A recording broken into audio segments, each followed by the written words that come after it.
Assalamu alaikum and welcome all with these fluorescent yellow blooms in my cute little sarson ka khet. Viewers, today finally I am going to harvest the most awaited crop of my garden, and that is mustard leaves. Actually, as per their size, I should give them a little more time to grow bigger, but there are few reasons that I am harvesting them today. The first reason is that it has started producing flowers, and after producing flowers, its stems are getting thicker and stiff. Like this one, before producing flowers, is so soft that I can pinch it off with my finger. But the stem with the flowers is so stiff and hard that I have to use a scissor to cut this one. And we don't want it this way because we use these stems in cooking. It should be soft. And if I will leave it for longer time, they will become even harder.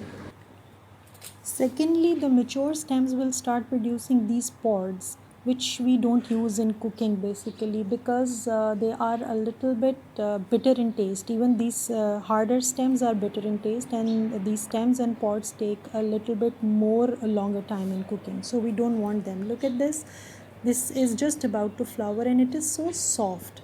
And here is the stem, which is the perfect example that when we should harvest it. It is soft and is with flowers. So not only fresh leaves, in fact we want flowers and soft stems also for cooking.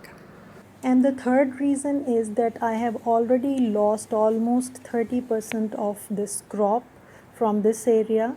Actually, it was attacked by pests almost in end of December.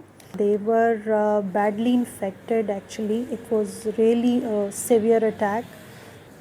Even after so many pesticide sprays, I could not control this one.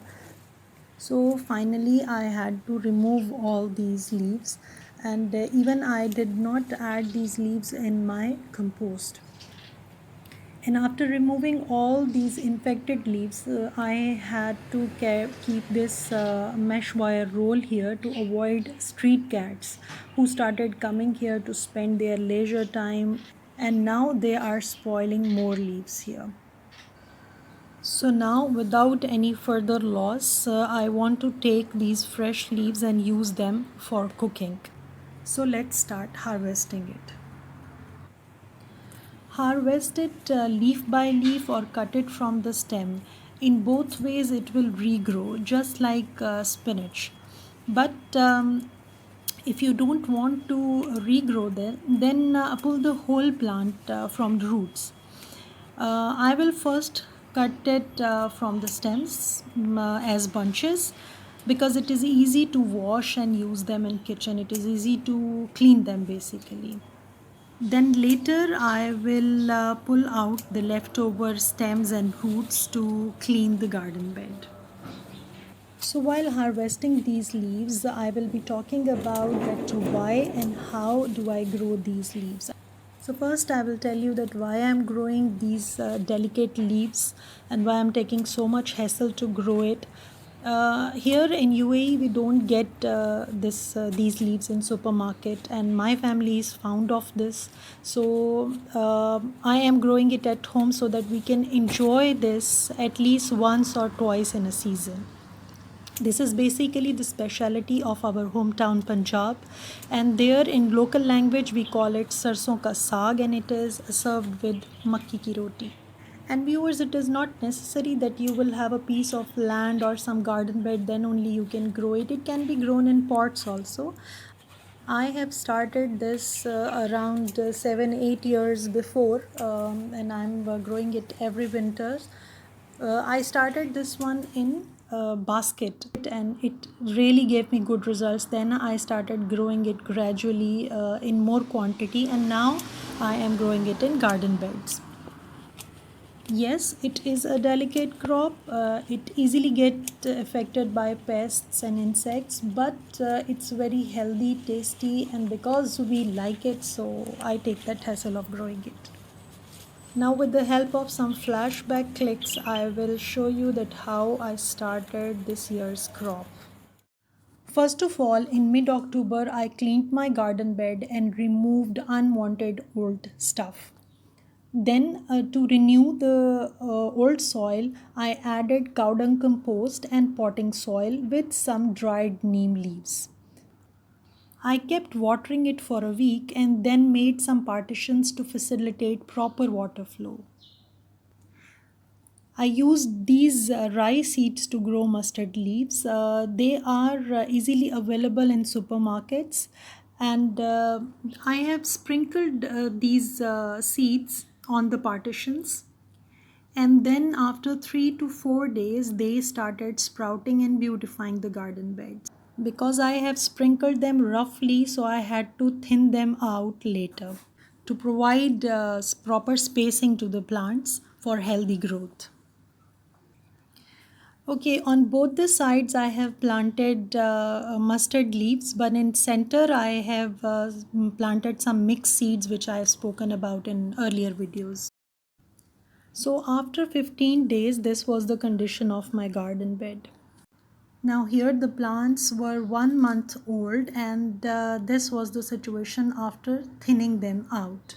In the center there was methi, which I just told you that these were mixed seeds, methi and some rice seeds, some turnip seeds were there in between. At this stage I had fertilized them using liquid cow dung compost.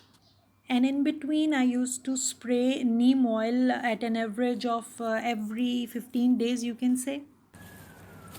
And now finally we are harvesting almost after 3 months, or you can say 3.5 months. I will even pick up this spinach to add in the saag for cooking.